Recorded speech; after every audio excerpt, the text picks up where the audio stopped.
So I just finished the first 2 episodes of A Night of the Seven Kingdoms, and I wanted to give some structured first impressions before I finish the rest of the season, because this show isn't what I expected. It's much slower, much smaller in scale, but weirdly, that might actually be its biggest strength. Right away, what stood out to me is that this series is very character first. There aren't huge battles or massive political chess games yet. It's mostly just conversations, travel, small conflicts, and normally that would feel dull, but here it actually works because the characters are doing all the heavy lifting. Sir Duncan the Tall is probably my favorite part of the show so far. He's not written like a typical fantasy hero. He's not super strategic or legendary or larger than life.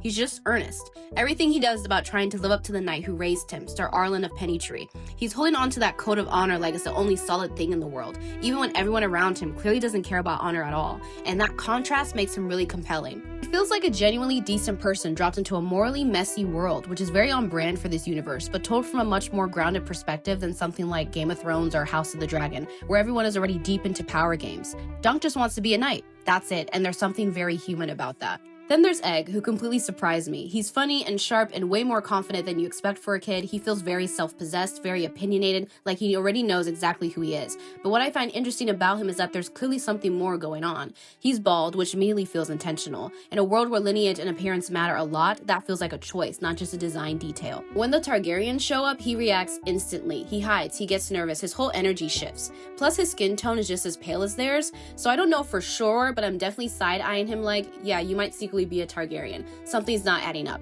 And if that turns out to be true, I'm going to pretend I solved the mystery. Writing-wise, I also think that this show strikes a really nice tonal balance. It's genuinely funny at times, but it doesn't undercut its serious moments with jokes, which is harder to pull off than it sounds. A lot of modern stuff, especially big franchise storytelling, tends to interrupt emotional scenes with humor. This doesn't do that. When something is supposed to feel tense or dramatic, it just lets it be tense. It trusts the moment. That restraint makes the world feel more believable. Visually, I like the smaller scale immersion too. The jousting tournament at the end of episode 2 is a good example. The armor, the crest, the banners, the performances, it all feels lived in instead of flashy. It feels like history, not spectacle. The only real hurdle for me was pacing. The first episode is slow, like noticeably slow. I wasn't fully hooked at first, but by the end of episode 2, I realized the slowness isn't emptiness. It's just deliberate. It's using that time for character development and world building instead of constant action. And honestly, it's kind of refreshing to have a fantasy show that isn't trying to blow up something every 10 minutes.